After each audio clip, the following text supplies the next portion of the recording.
रदाला देखत रहो काली के बेरा। महुला रहीस बहनी तोरे अगोरा, रदाला देखत रहो काली के बेरा। होइस बिहनिया ता आगे ध्यान वो, नहा धो के होगे मैं हाथियार वो।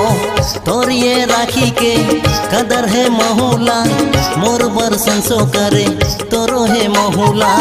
सुना है ओकर घर तसत है बहनी बन, नहीं है बहनी जकर पूछ ले ओला। सावन के बेला राखी के मेला, मुँह में करियो मेहर लड्डू के भेला।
के बेला राखी के मेला, मुँह में करबे तहर लड्डू के भेला।